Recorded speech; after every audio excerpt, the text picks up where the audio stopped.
All right, good morning, everybody.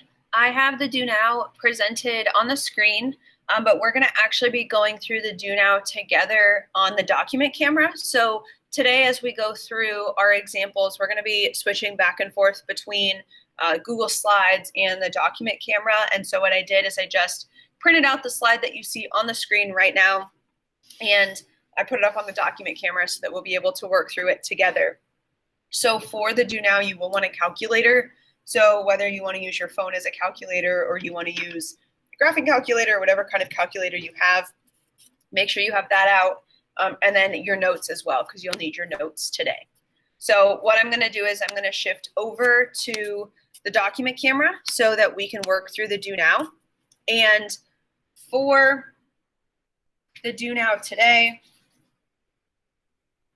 we're going to go ahead and just take a look at these 4 questions. So 3 of the questions are asking about half-life. 1 of the questions is asking about the collision model that we talked about yesterday. So for number 1, this says, what fraction of a reactant remains after 3 half-lives of a first-order reaction?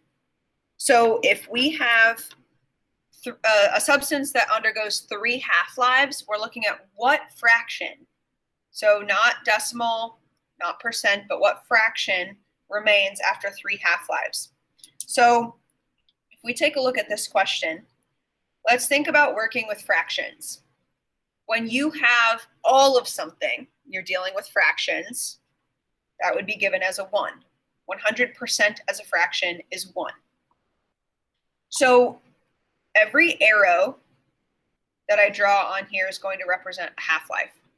So are there other ways that you could solve this? Yeah, sure. But this is going to be the easiest way. So I have all of a substance. Let's say I have 1 gram of it. After 1 half-life, the definition of a half-life is when is the time it takes to get to half of the original amount. So if I start with 1, after 1 half-life, I'm down to 1/2 of that substance. So after 1 half-life, after 1 arrow, we've gone from 1 to 1/2. After 2 half-lives, I'm going to take half of 1/2, right? Because half-life is half of your original amount. So now my original amount is 1/2. So if I do 1/2 times 1/2, right? 1 times 1 is 1, 2 times 2 is 4. That's 1/4. So after the second half-life, second arrow, we're down to 1/4 of the original substance. And after a third half-life, right, now I need to take half of 1/4. 1/4 times 1/2. 1 times 1 is 1. 4 times 2 is 8. We're down to 1/8. So after 3 half-lives, again, every arrow represents a half-life. After 3 half-lives, we're down to 1/8 of the original substance. That's it for number 1. For number 2, come back up to the top. Number 2 says, what is the rate constant for a first-order reaction for which the half-life is 69 seconds? So the half-life, the time it takes to get to half of the original substance, is 69 seconds. Number 2 is asking us for the rate constant. Notice here it also says that it's first order. That's important because on your equation sheet, right? On your equation sheet, you have the equation for a first order half-life. First order half-life equation that relates half-life and rate constant is T1/2 equals 0.693 over K. You should be able to manipulate equations like this because you want to solve for K. So if you want to solve for K, K cannot be on the bottom. I can't solve for a variable in the denominator. So I need to multiply both sides by K. And I'm going to get K out of the denominator. And then I'm going to divide by half-life. Which means when I manipulate this equation, K is 0.693 over T1/2. You should be able to do calculation manipulations like this. So then I'm going to plug in my half-life. So 0.693 is just a number, no units, over half-life, which is 69.0 seconds. We need to solve for K. We need to pay attention to units as well. So 0.693 divided by 69 seconds, 0.0100. So the magnitude of the rate constant, that's the value. The magnitude of the rate constant is 0.0100. Units, there's nothing on top, so we have per seconds. There's our rate constant. It's really good to get in the habit of giving your rate constant with units. Number 3, according to collision theory, so that's the collision model that we talked about yesterday. Which of the following factors does not influence the rate of reaction? Does not influence the rate of reaction. So think about what we talked about yesterday with the collision model. The collision model says that reactant molecules must collide in order to react, that they need to react, or the more collisions, the faster the rate, and that they have to collide with proper orientation and with enough energy to overcome activation energy. So based on that, right, which does not, which one did we not talk about? Well, we didn't talk about how the collisions move when they bounce off of each other. Right, that doesn't matter. The rebound direction does not matter. Frequency influences because the more collisions we have, the faster the rate. Energy influences because if the reactant molecules don't have enough energy to overcome activation energy, then they won't react. And orientation matters because if your reactant molecules do not collide with proper orientation, then the necessary bonds will not form and the reaction will not occur. So 3 is D. And then number 4, why is a first order reaction useful when dealing with half-life? So what's the usefulness of knowing that we have a half-life that's first order? Well, remember the one thing that we talked about that was important about a first order reaction is that half-life remains constant during a first order reaction or a first order process. Half-life remains constant. So in number 1, it says that this was a first order reaction. So that means that if this was 10 minutes, then the second half-life was also 10 minutes, and the third half-life was also 10 minutes. That's what that means. If it's first order, the half-life is the same throughout the entire reaction. It does not depend on concentration. So number 1 was 1/8. Number 2 was 0.0100 per second. Number 3 was D. And number 4, half-life remains constant during a first order reaction. So that is it for the do now. Once you have the do now finished, you have the answers written down, you can put your do now sheets away, and then you need your notes. So make sure you have your notes packet out because we'll be working through examples within the notes. So I'm going to shift back over to the Google Slides because that is where we have just a few important pieces of information before we start going through the examples themselves. Just a reminder that Monday is a green day.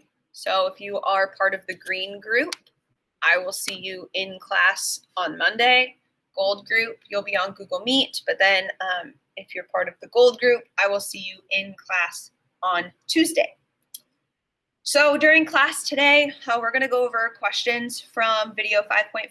We're going to go through examples 23 to 27. That's pages 21 and 22 in the notes. Then you're going to have time to work on mastering. First period had about 1 period to work on mastering. At this point, you can work essentially through all of mastering. There's a couple questions at the end But for the most part, you can now work through almost all of mastering after the examples today. Again, just look at which ones are practice extra credit versus regular points. And then for Monday, you'll watch video 5.6. So this video was put up this morning. This is the last video in kinetics. This video is also only 6 minutes. I think it's 6 minutes and 25 seconds. So I know the last few videos have been longer, 15 minutes or so. This one is nice and short. So the very last video of kinetics is 6 minutes. That's the only thing that you need to do for Monday. If you want to keep working on mastering, because remember, mastering is due on the 13th. That's Wednesday. If you want to continue working on mastering, you can. Monday, we'll have some time to work on mastering as well. So we're going to go through some important information from video 5.5. As we go through this important information, as always, if you have questions, you can type them in the chat. I will check the chat throughout just to see what questions there are. So video 5.5 focused on reaction mechanisms. So a reaction mechanism is when we have a sequence of steps for reactants turning into products. And the reason that we have multiple steps is because there are times that reactions might occur all at once. So maybe we see a reaction occurring all at once. Like if we looked at aluminum chloride, right, with copper, right? Or we wanted to create copper. It's something that we would see all at once. It occurs in one step. But a reaction mechanism is when we have a series of what are called elementary steps. So a reaction mechanism is when a reaction consists of a sequence of multiple steps, what are called elementary steps. Elementary steps are one step within a reaction mechanism. So when you see the term elementary step, that means that you're looking at one step within a mechanism. Now the elementary steps will add together to give the overall equation. So we have, let's say we have 4 different steps. We can add them all together. We can cancel out what is opposite of the arrow. We have something on the left and the right, we can cancel it out to get the overall chemical equation. Now, when we're looking at the rate law for an overall reaction when we have a mechanism, it's based on the slowest step. So when a reaction occurs by a mechanism, the slowest step limits the rate and therefore determines the rate law. So just like a limiting reactant, right? A limiting reactant limits how far the reaction can go. Well, the slowest step will limit the rate. And so therefore the slowest step determines the rate law. So as we're looking at adding elementary steps together to create the overall chemical reaction, we see what are called intermediates. So intermediates are substances that appear in elementary steps, but they're not a reactant and they're not a product. So we don't see them in the overall chemical reaction. And that's because they're formed in one step and then they're used up in another step. So we say that they get formed and then immediately used up. So an intermediate is something that happens in between. It's like a stepping stone. We need to form it in order to use it up to form something else. So as we're looking at elementary steps and as we're looking at rate laws, these elementary steps have what are called molecularities. And the molecularity is the number of reactant molecules that there are. So when we're looking at the molecularity of an elementary step, an elementary step just means it's one part of a whole reaction. It looks like a normal chemical equation. And so the number of reactant molecules that we have determines the molecularity. So it's how many reactant molecules. Do we have one reactant molecule? Then it's unimolecular. It's a first order process. Do we have 2 reactant molecules? That's bimolecular. That's going to be second order process overall. If we have 3 reactant molecules, it's termolecular, and so on. Now, it's very common that in mechanisms, right, we start to see more reactant molecules colliding because it's a mechanism. It happens in multiple steps. As we're looking at rate laws, so as we're looking at rate laws for elementary steps, so again, an elementary step is just one step within a mechanism. The rate law of the elementary step will determine the overall rate law of the reaction, because one of those steps is going to be the slowest step. Now, when we're writing the rate laws, we do not need to find the order through data. This is the one time that we can actually use coefficients.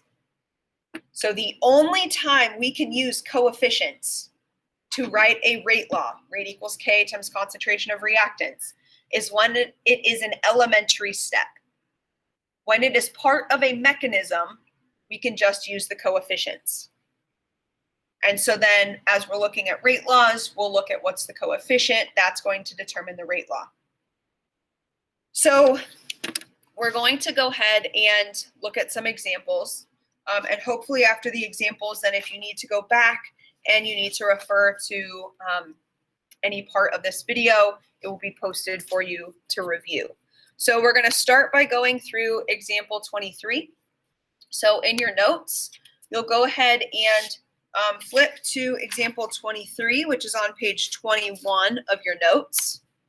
So in your notes packet, go ahead and flip to page 21. And on page 21, here we go, we see example 23. So I'm going to work through these examples with you right on the notes packet. And as we work through, if there are questions, type them in the chat. I'll try to go back and forth. Sometimes if I'm on the chat for too long, the document camera screen will start flashing, and I don't want it to flash and hurt your eyes.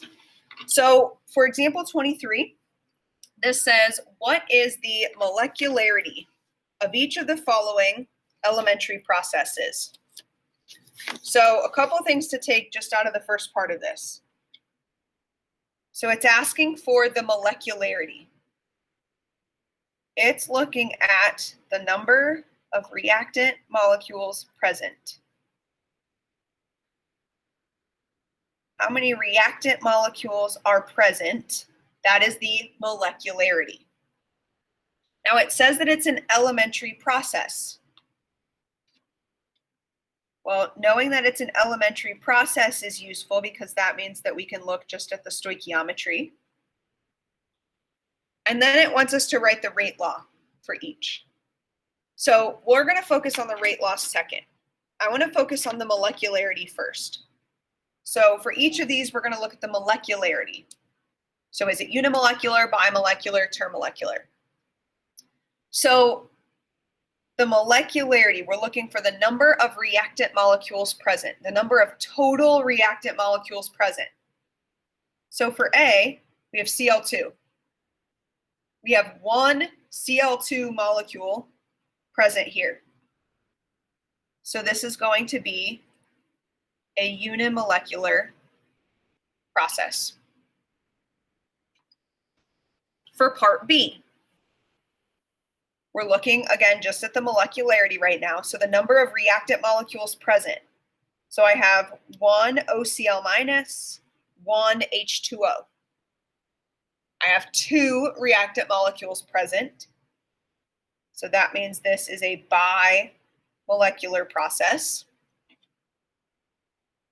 And then for part C, we have one NO, one Cl2. So we have two reactant molecules. That's a bimolecular process. Now, what if we had a 2 in front of the NO here?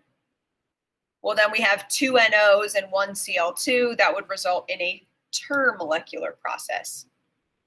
So if you have coefficients, right, you have to take those into account to count how many reactant molecules you have. So then the second part of this says write the rate law for each. So for the rate law, I'm going to write rate law is based on stoich. So remember that the rate law is based on the stoich. We can look at the coefficients to write the rate law.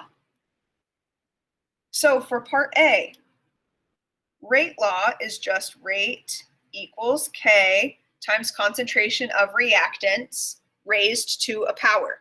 The power is their coefficient if they have one. So for part A, rate equals K times the concentration. The only reactant I have is Cl2. I only have one of them, so my exponent is a 1. Okay, so I'm just not going to show it. So the rate law for A is just rate equals K times concentration of Cl2. For B, I want to write the rate law. So rate equals K. So now I'm looking at reactants. I have one OCl minus, so times the concentration of OCl minus. I have one H2O. And so times the concentration of H2O. Again, the reason that we can use the coefficients is because it specifically states that these are elementary processes. They pulled one step out of an entire mechanism. That means we can use the coefficients. So then for part C, the rate law, rate equals K times concentration of NO times concentration of Cl2. Again, you're using the coefficients. Now again, let's say that we did have a 2 out front of this NO, and this was termolecular. That means it's third order overall. Well, if I have a 2 out front here, that means that I would have a 2 as an exponent. So your coefficients become your exponents if there are any. So that's example 23. Just looking at the molecularity for the elementary steps that are given, and then we write the rate law, and the rate law is based on the coefficients. Example 24. So a reaction occurs according to this proposed mechanism. So they give us this proposed mechanism, and they give us 3 steps. So part A says, write the rate law for each elementary step. Okay, so the rate law for each elementary step, when it says elementary step, that means we use the stoichiometry. We use the coefficients to write the rate laws. So step 1. I'm going to write the rate law of step 1. I'm not going to worry about anything else. I'm just going to focus on step 1. So I have A plus A. I could simplify that. If I have A plus A, that means I have 2 A's reacting to form C. So if I'm writing the rate law, remember that nothing is changing about writing rate laws here. It's still rate equals K times concentration of reactants. So I have times concentration of A, but since I have 2 of them, A is squared. So the rate law for the elementary step 1 is rate equals K times concentration of A squared. Step 2, again, it's rate equals K times concentration of reactants. Rate equals K times concentration of C times concentration of B. You're just looking at each individual step to write the rate law. And then step 3, again, just focus on step 3. Rate equals K times concentration of D times concentration of B. So to write the rate law for each elementary step, you're just using the coefficients. Now part B says, what is the overall chemical equation for the reaction?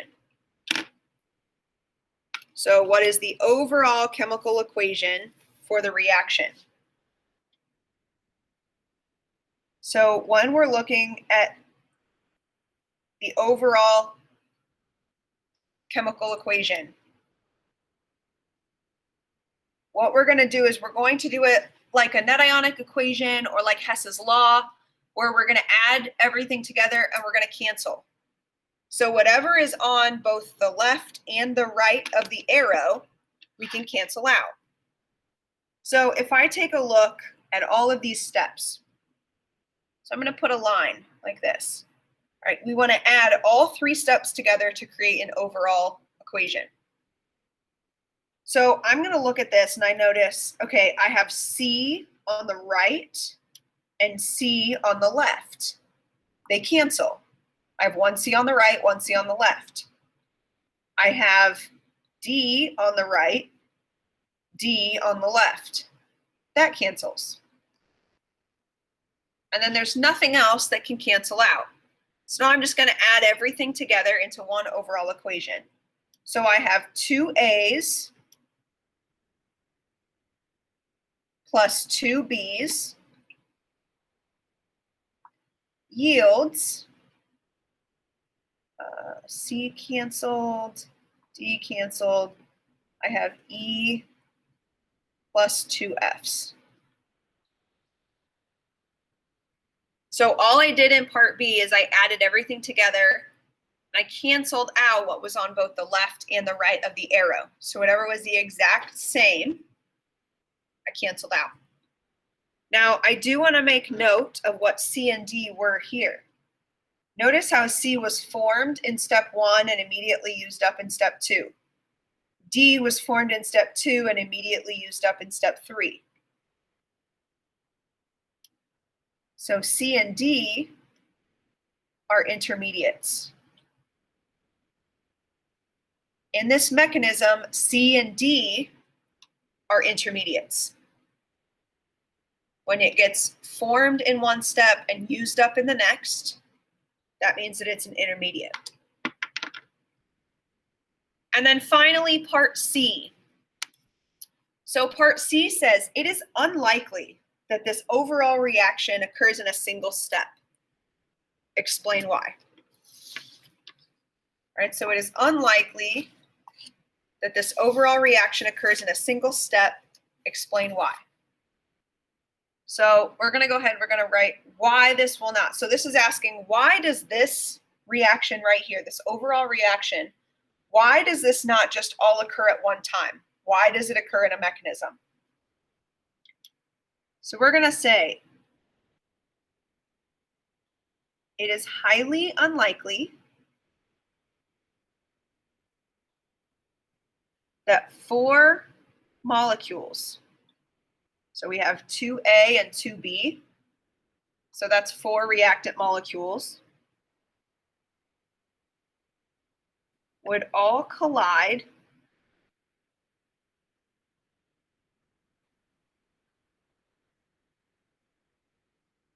at the same exact moment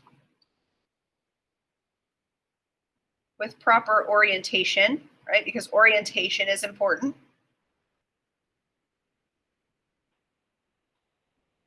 And sufficient energy to overcome the activation energy.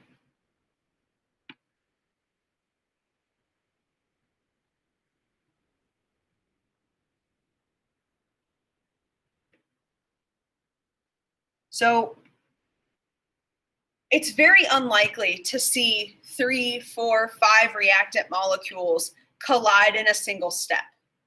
That's very unlikely because that means that all 4 molecules have to collide at the exact same time while having proper orientation and enough energy to overcome activation energy.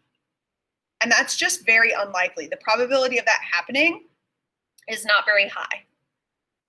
And so more than likely, if you see a reactant or a molecularity, like a termolecular, or even having 4 reactant molecules or 5 reactant molecules, if you see that happen, more than likely it happens in a mechanism.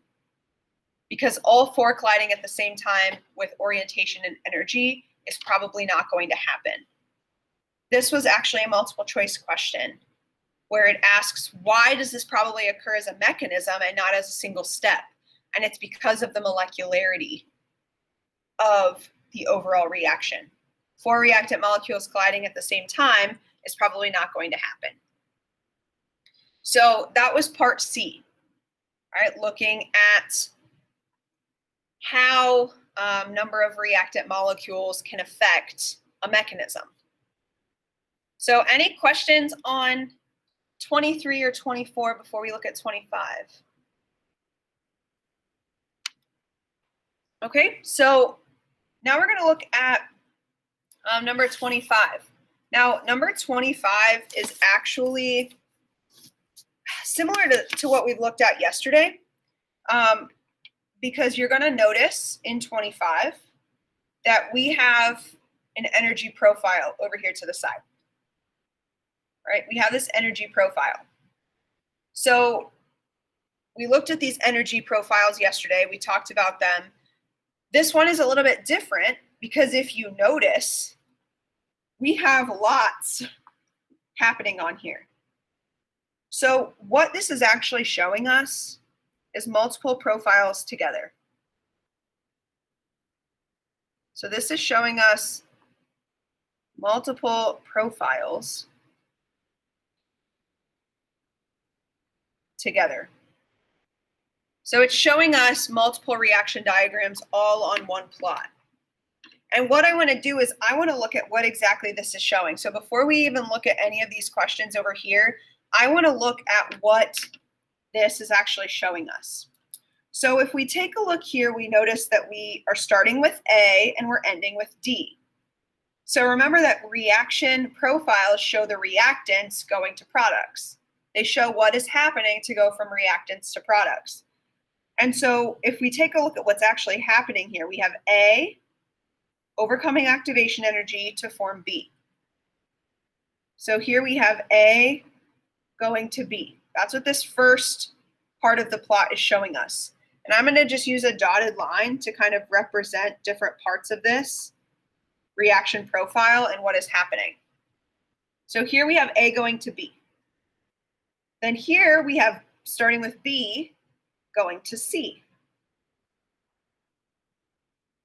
So I'll use another dotted line. All right, we have B going to C.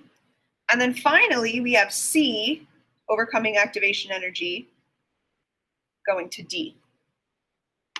And so what this is showing us is this is showing us a 3-step mechanism.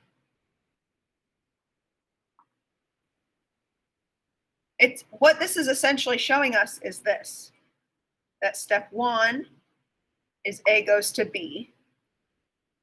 Step 2 is B goes to C. And step 3 is C goes to D. That's what this energy profile is showing us. It's a 3-step mechanism.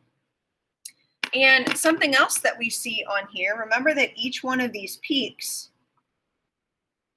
remember the peak of an energy profile represents a transition state. So the peaks are transition states. So here we have a transition state from A to B, which makes sense because you need a transition state for every reaction that's happening. So if this is a 3-step mechanism, we have 3 reactions happening. A goes to B has a transition state, B going to C has a transition state, and C going to D has a transition state. And then lastly, what this is showing us is also the activation energy.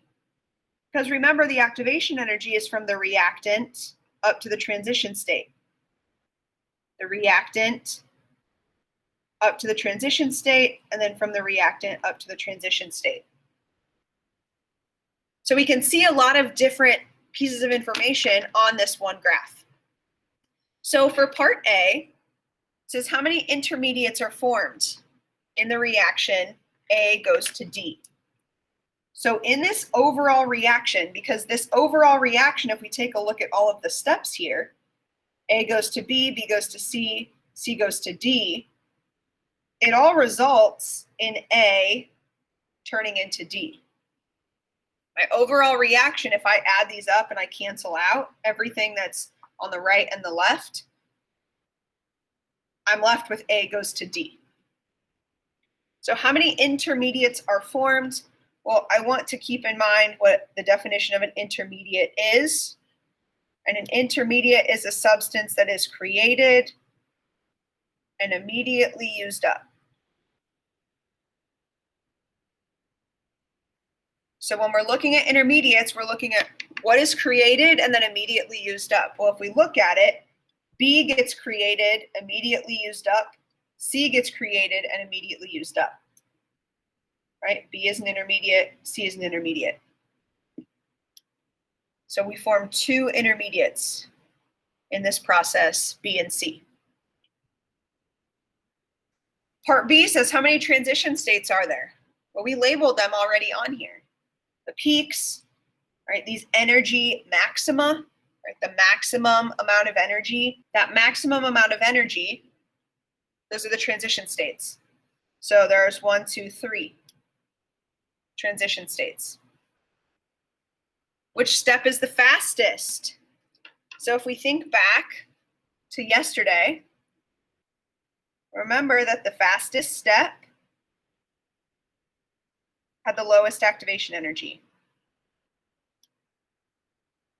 The fastest step is the one that had the lowest activation energy. So if we look at these three steps, we just want to see which one has the lowest activation energy. Well, that would be C to D.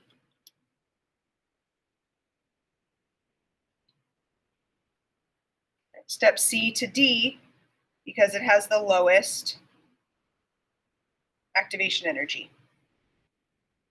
So since step C to D has the lowest activation energy, it's the fastest step. And then part D is the reaction A to D, exothermic or endothermic. So the question that we need to ask ourselves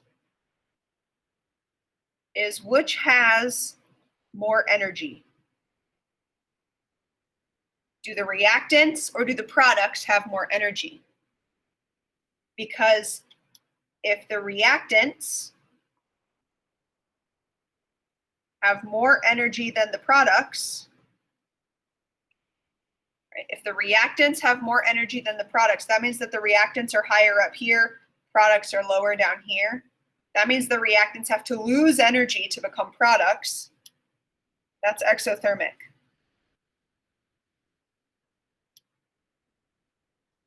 If the reactants have less energy than the products, so if the reactants are lower in energy, the reactants are down here, the products are up here, that means that the reactants must gain energy to become the products. That's an endothermic process. So what we have to do is we need to look. Here are my reactants. So if I follow this over, here's my products. So my reactants are here, my products are here.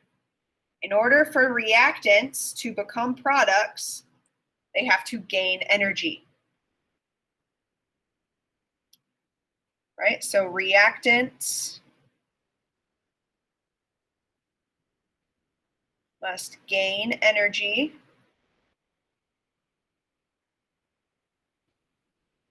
to become products.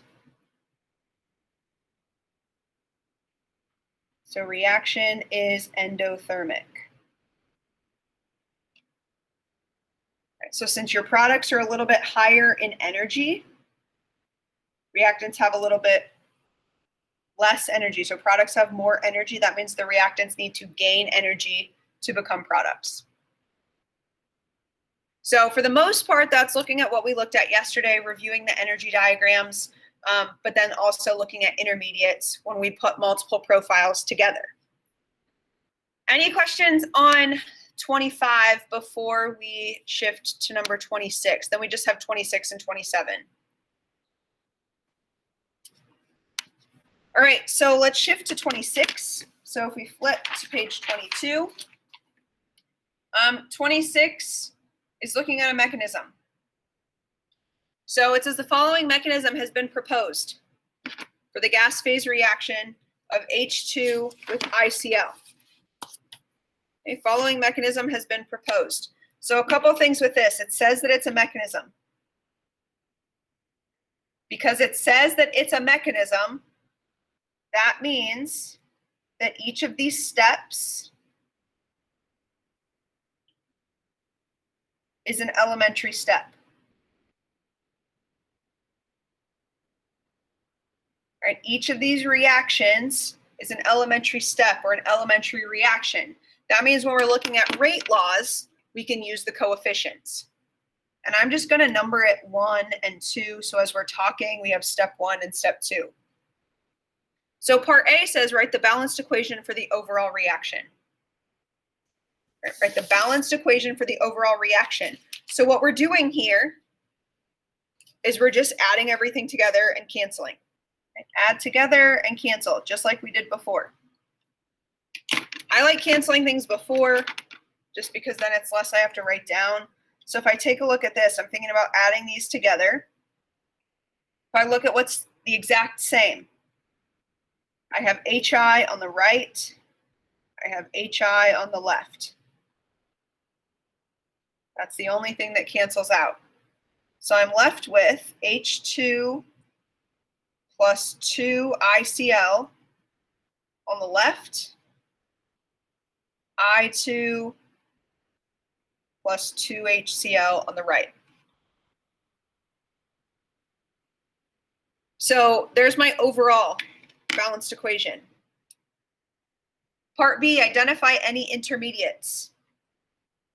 So remember that an intermediate is created and then immediately used up. So formed in one step and used up in another. So I'm just trying to write extra notes just to help as we're labeling intermediates. So an intermediate is formed in one step, used up in another. An intermediate gets canceled out when we're writing the overall reaction. So notice how it gets created and then immediately used up. So our intermediate is HI. Part C, write rate laws for each elementary reaction in the mechanism. So that means I want to write the rate law for step 1 and for step 2. So I'll come back up here to the top because we need to see the balanced equation. So for step 1, I want to write the rate law. This is an elementary step, so it's based on the stoichiometry. Right? Each elementary reaction means I can use the coefficients. So for step 1, the rate law, rate equals K, and then we just do times concentration of reactants, H2 and ICl. So times H2 times the concentration of ICl. There's step 1. That's the rate law for step 1. Let's do the same thing for step 2. Now for step 2, I know that I canceled this out when I was writing the balanced equation, but when we're writing the rate law, we need to focus on all of the reactants in that step. So step 2, rate equals K times the concentration of HI times the concentration of ICl. So when you're writing the rate laws for individual steps, for elementary steps, you just do rate equals K times the concentration of the reactants of that step. Then for part D, if the first step is slow and the second one is fast, what rate law do you expect to be observed for the overall reaction? So the overall reaction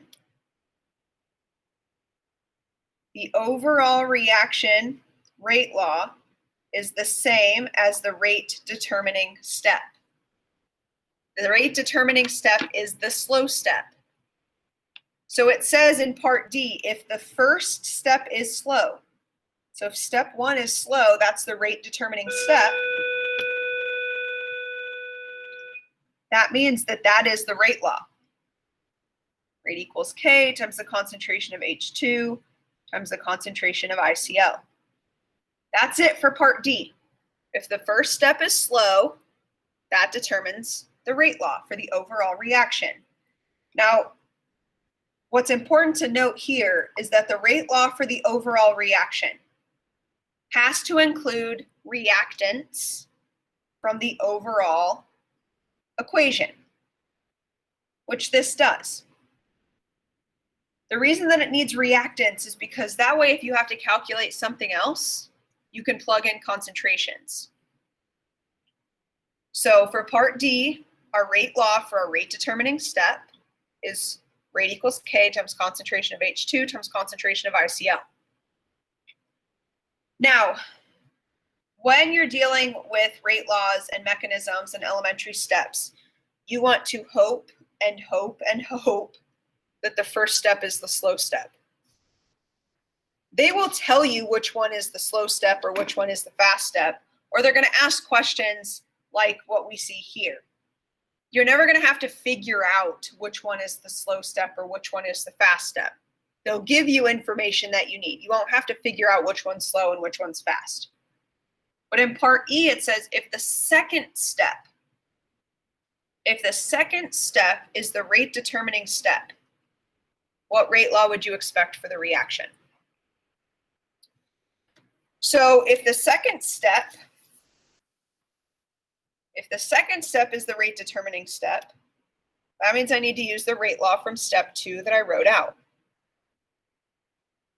And that is rate equals K times concentration of HI times concentration of ICL.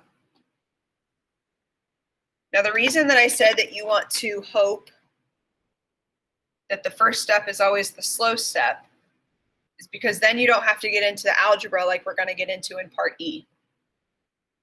So for part E, right, if the second step is the slow step, is the rate determining step, this would be the rate law that we would see. The rate law for the overall reaction cannot be this, though, because the rate law for an overall reaction cannot include intermediates. So I'm going to make that note right here. I'm going to put a star underneath HI because we already said that's an intermediate. And I'm going to say intermediates cannot be in an overall rate law. So overall rate law means for the entire reaction.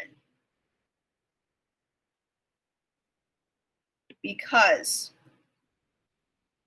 we can't measure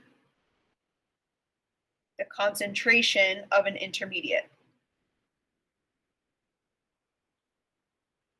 So we cannot have intermediates in an overall rate law because we can't measure the concentration of an intermediate. So instead, we have to get into some algebra. Instead, we need to get into some algebra. And what I'm probably going to do is kind of do 2 columns here. So since intermediates can't be in rate laws, we have to rearrange and plug something in to the intermediate. So I'm going to start by using the fast step to solve.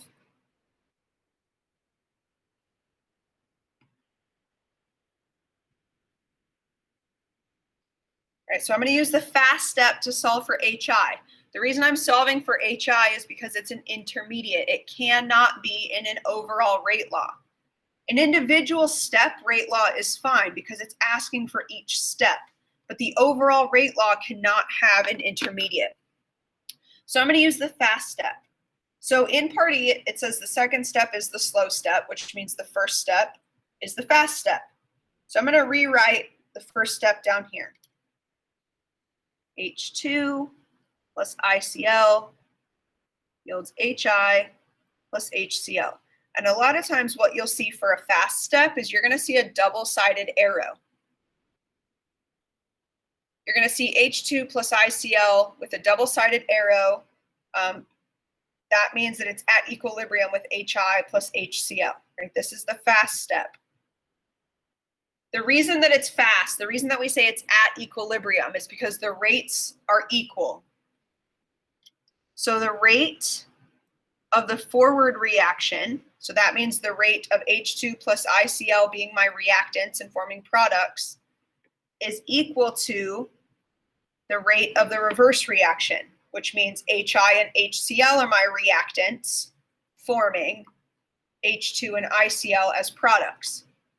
So a fast step is fast because the rates are equal. The rate of the forward reaction equals the rate of the reverse reaction.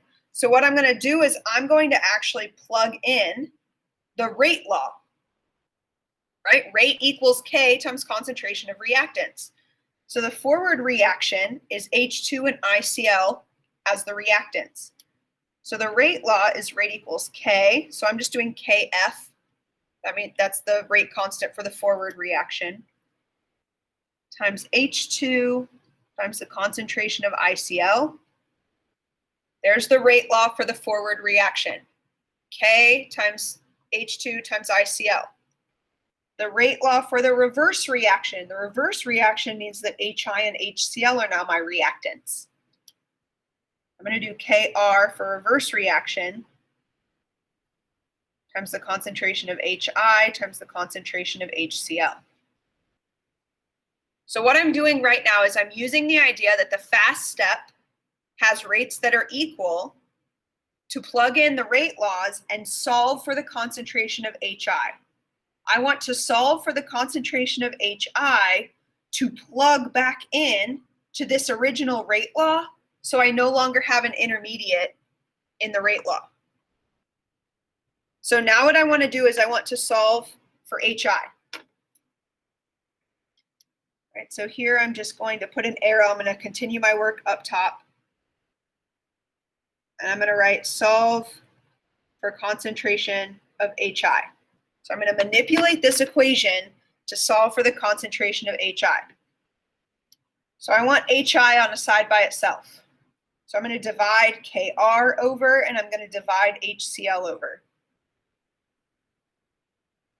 So the concentration of HI, when I manipulate this equation, I get Kf over Kr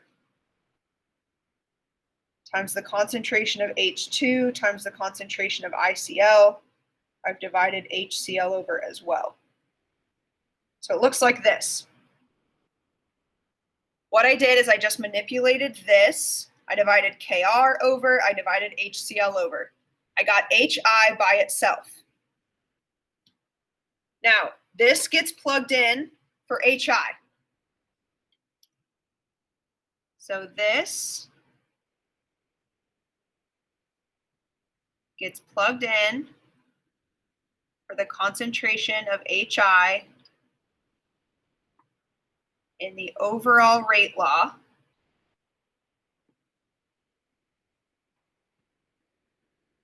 Since we can't measure concentration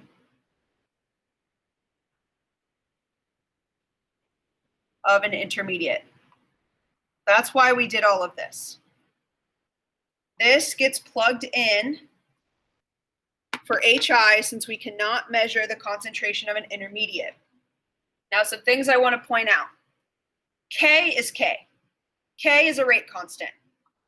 So if I rewrite the overall rate constant or rate law, right, was rate equals K. Okay, all of these K's, K is just a rate constant. Doesn't matter whether it's an F, an R, K is K. So just leave it as rate equals K. Right? You can ignore these rate constant values. But now instead of HI, I have HI equals all of this. H2 times ICl over HCl, and then I have ICl after. Now I'm going to simplify this. I'm going to simplify this in a couple ways. Products cannot be in a rate law. Right? HCl is a product. This is a product. Products are never in a rate law, so we can just ignore it. Right? HCl is a product. It's never in a rate law, so I'm just going to ignore it. Then I'm going to simplify everything else. Rate equals K times the concentration of H2. And then I have ICl times ICl. So that's ICl squared. So rate equals K times the concentration of H2 times the concentration of ICl squared. This is why I said you want to hope that you have the first step being slow. Have we seen the second step being slow? Yes. Do we see it as often? No. So we don't see this algebra often, but it could happen. This is what happens if you have an intermediate in an overall rate law.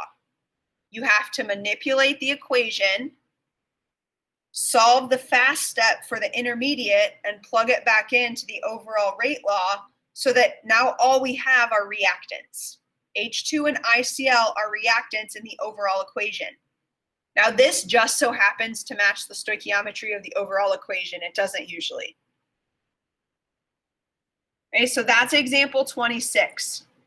E is probably the most complex example because it required lots of algebra.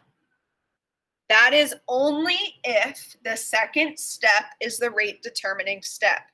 If the second step is the slow step and you have an intermediate in the overall rate law, you have to manipulate and plug back in.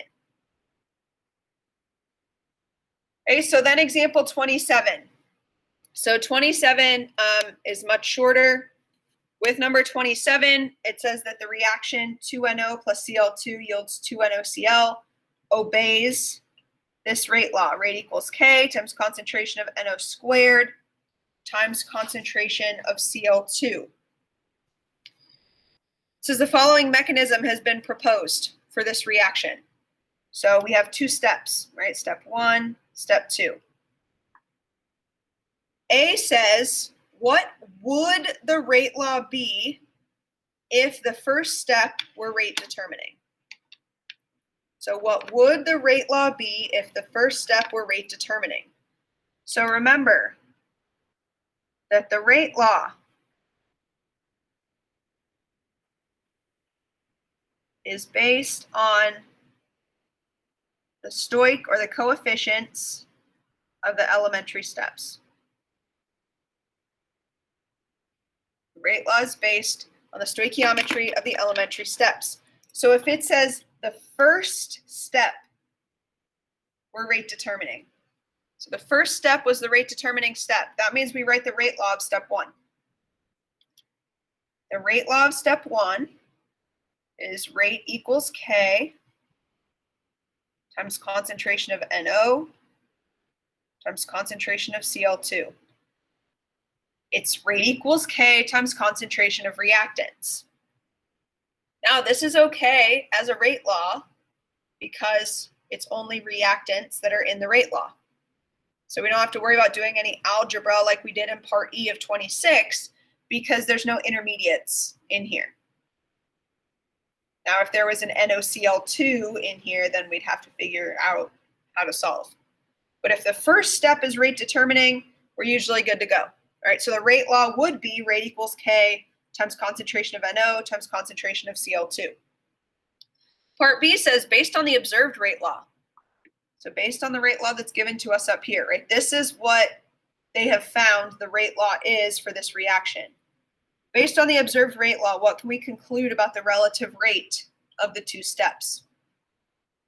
So essentially it's asking, is the first step the rate determining step? Remember, if the first step were rate determining, this would be the rate law for the overall reaction, but it's not. So we'll say since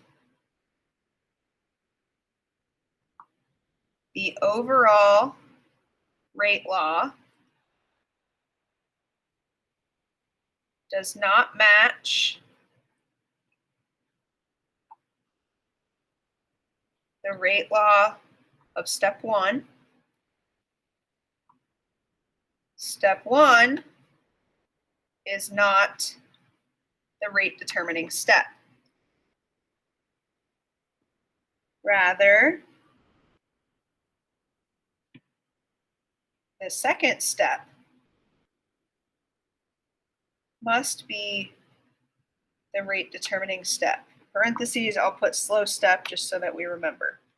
Right? Rate determining step means it's the slow step. So since this overall rate law that they have found does not match the first step's rate law, that means the first step does not determine the rate. The first step is not the rate determining step. Instead, that means step 2 must be the slow step. That's all part B wanted. Okay, so that's it for the examples. If there are any additional questions, I will answer them, whether you want to ask in the chat or you want to send a remind.